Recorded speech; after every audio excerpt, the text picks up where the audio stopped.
Hey. Hey, Braden, what's up? What's up, guys?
Hey, what's going on? Gancraft jointed claw. Alright.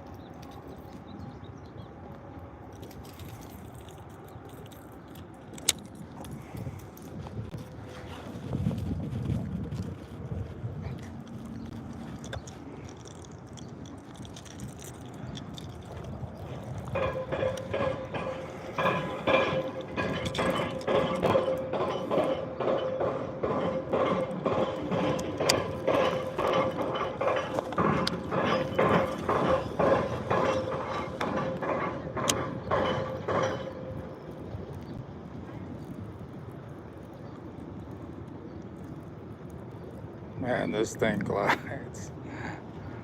Wow, this is nice. That's a really nice glide.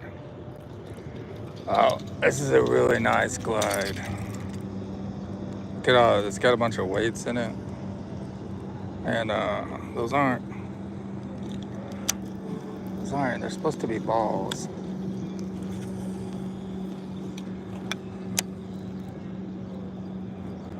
You can see it's just bam. I mean, it looks like a real shad going through the water.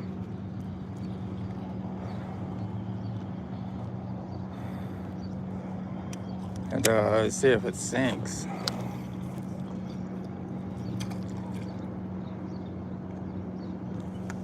Yeah, it sinks too, so that's good.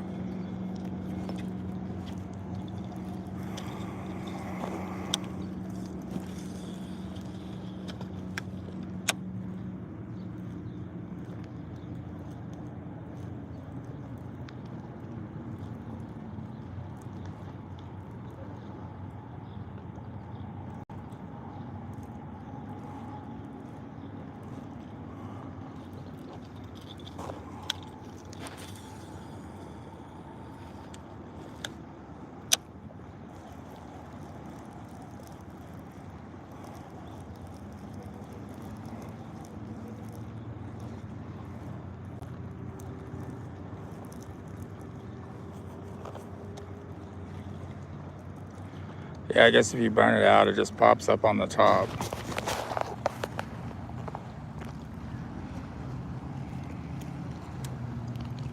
It just comes on. It just comes up to the top and slaps the top if you try to burn it.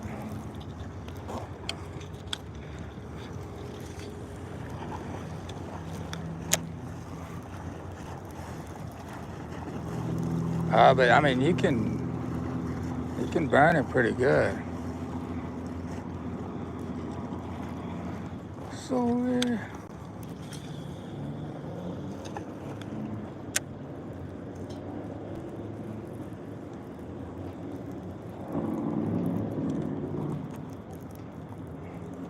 goes along that wall really nice too.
I mean, you could see it way out there too, with that tape on the top.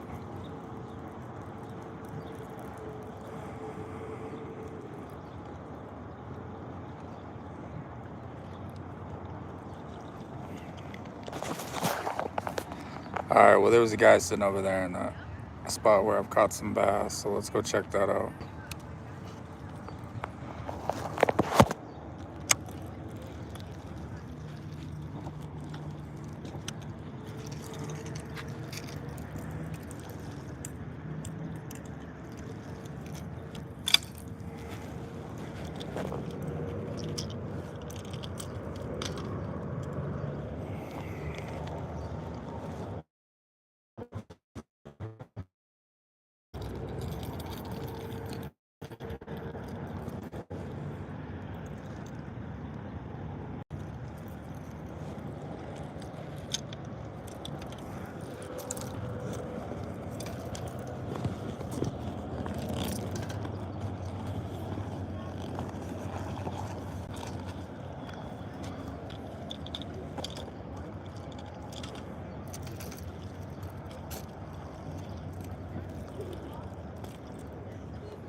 Thanks, man, for the Carson.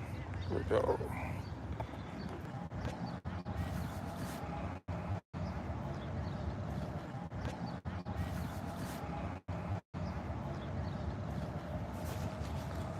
Now it's all big bass. It's all big bass.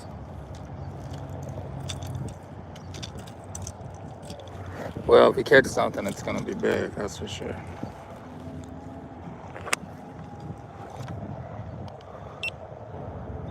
Oh, man, are you serious?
Yeah, Huddleston for sure. That's probably one of the best baits. I just, oh, I don't, like, as far as I have several records for different rivers, I had one for the Brazos River. For 4 years, it was a bass that was almost 26 inches with its mouth closed. It was 25 and a half. So it's the record for the river. I have the record for the Red River catch and release, but I didn't have a scale. I would measure them because I do kayak tournaments. We have to online. I weight. We just measure it because we don't have a holding tank for the bass. I was, like 3 hours down the river, 3 hour paddle, so I wouldn't be able to get it back up and get it weighed. But it's probably like 9 pounds. It was the only bass that I've held up that I felt like my arm was going to give out when I was holding it up. And even when I netted it, my arm was having trouble holding it. And then, I've caught several 5-pounders, 6-pounders on swim baits. This was on a swim bait, but just a plastic one. But yeah, Huddleston, there's some places you can go, and the only thing big bass will eat is like a 10-inch Huddleston.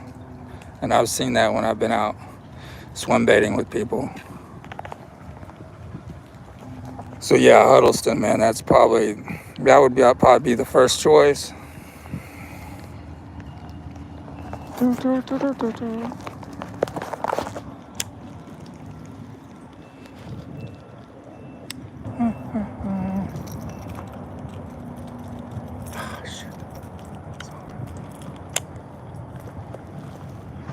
And these hooks are extremely sharp.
Yeah, and also with Huddleston,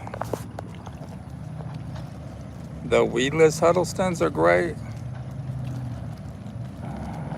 Yeah, the weedless ones, if you can go on their website, and they're only like $10. I was at a tournament on Cattle Lake, and that's the only thing. I mean, they were literally, I only had one of them. And the bass were literally chasing it up to the kayak. And not only that, but the chain pickerels too. They just love that weedless Huddleston. I mean, they didn't want anything that wiggled. They wanted like a straight tail. They like the tail on the Huddleston. I think it's the vortex tail, that's what they call it. They just like that tail. It looks, I guess because it looks really natural.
Yeah, there's not a lot of people that live stream fishing. I know that. I know I've seen some of the that Gogan guy or Guggen. I know that he started live streaming in his boat, but he has Starlink, so you have to have a good connection. Like some of the best fishing spots, you're not going to be able to live stream. You know, some of the lakes, because most of the really good lakes are in places where they don't have good internet, where there's not a lot of people. So this lake's not that great compared to like my standards of lakes, like going out and catching 2 to 3 to 4, you know, bass every time you go out in the kayak, maybe more. And big bass too, you know, it's all about where you're fishing. Do they have big bass? And it's just like too hot to get out in the kayak right now. I mean, I could, you know, when it wasn't so hot, when I was used to the heat. It's just the heat. It's not the same anymore, I don't think. I used to get burned up too, being out on the kayak, on the river. Like had to cover up. But yeah, I mean, every time I've pretty much taken the kayak out here, I've caught a bass. And then I've caught, you know, one off the shore. But I'm just like testing these baits out. They're not really online, or YouTube doesn't really have a lot of swim videos of these baits. So, well, at least this one. I think the jointed claw is pretty popular. And I'm interested in like baits that don't have a lot of YouTube presence sometimes, because it's just kind of cool, because like I like swim videos. I want to see how a bait swims, me personally. So I'm trying to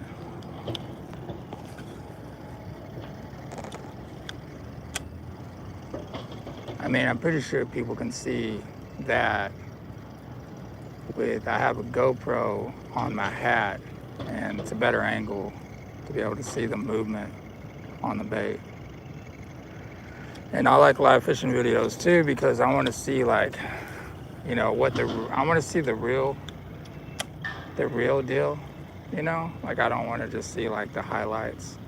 Like I want to see like everything. Like it's like documenting. It's like a fishing diary, kind of like you're documenting the whole experience, not just the good stuff, but like what leads up to it.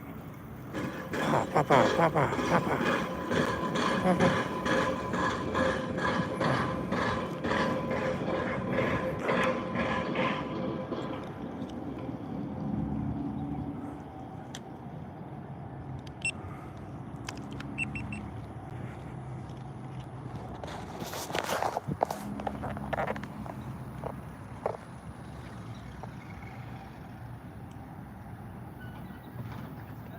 I used to eat fish. It's just a lot of work filleting them.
Oh yeah, I've catfished before.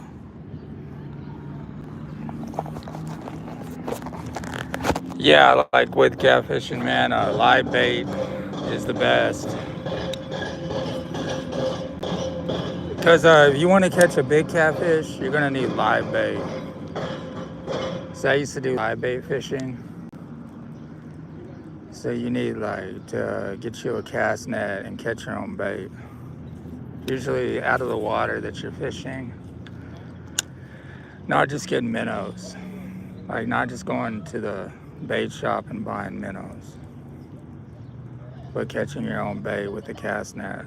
So you can, watch videos on how to throw a cast net. What?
Oh, dude.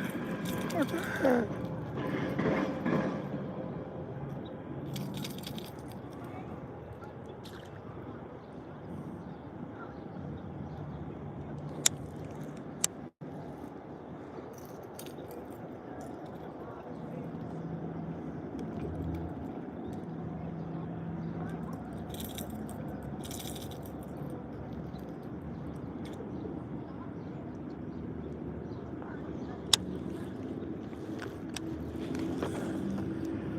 Man, I thought my tail was stuck in there. My tail came out.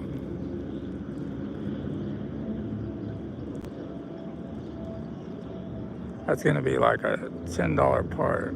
That's crazy.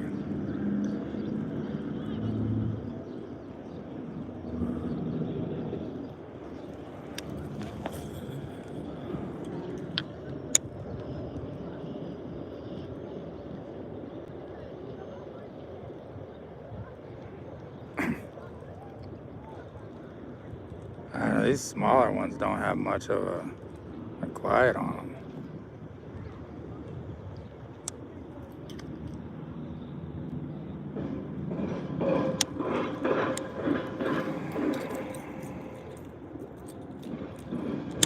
Oh, probably.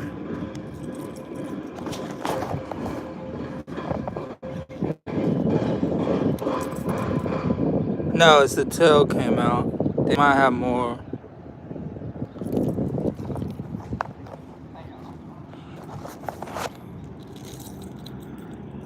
It's like a little plastic tail.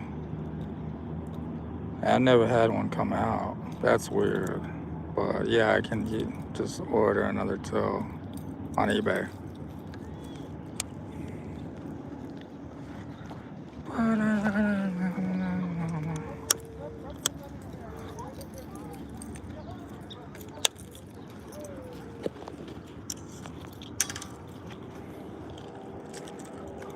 See, these guys don't have tails, really. So it's,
okay, so going to be on later.